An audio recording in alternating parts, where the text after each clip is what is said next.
बरसों बरसों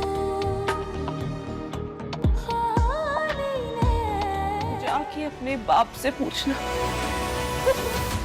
कि माँ इस दुनिया से बहुत अजियत में गई है। उसके एक एक आंसू का बदला मैं दिलावर अली से लूंगी। बहलूर को लगता है कि उसकी माँ उसे दिलावर अली की वजह से छोड़कर चली गई है, इसलिए वो अपनी माँ की मौत का इल्जाम दिलावर को ठहरा रही है। अपनी माँ के मरने के बाद तो वो दिलावर को कभी भी माफ करने के लिए तैयार नहीं।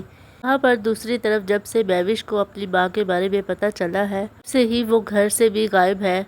किसी को भी उसके बारे में कुछ नहीं मालूम। महविश इस वक्त बहुत ज्यादा गहरे सदमे से गुजर रही है। महविश सारी रात अपनी माँ की कब्र पर गुजार देगी। यहाँ पर बदिया बेगम का दिल तो इतना ज्यादा सख्त हो चुका है, बहलूर के मुश्किल वक्त में भी उन्हें उस पर जरा भी तरस नहीं आया। लेकिन ज़ैल की मोहब्बत वाकई ही सच्ची है, जो कि बहलूर के इस मुश्किल वक्त में भी हर लम्हा उसके साथ गुजार रहा है और उसकी छोटी से छोटी बात का ख्याल रख रहा है। यहाँ पर महविश भी अपनी माँ के मालूम हो जाने के बाद सुकून से नहीं रह पाएगी। वो अपनी माँ के बारे में जानने के लिए नूर के घर चली आएगी। जब वहाँ पर ज़ैल को देखेगी तो उसे कहेगी कि मुझे मालूर से मिलवा दो, सब कुछ सच सच जानना चाहती हूँ। नूर महविश से कहेगी कि अगर तुम्हें सच जानना है अपने बाप से जाकर मालूम करो, उन्होंने इतने साल ये सच तुमसे छुपा कर रखा।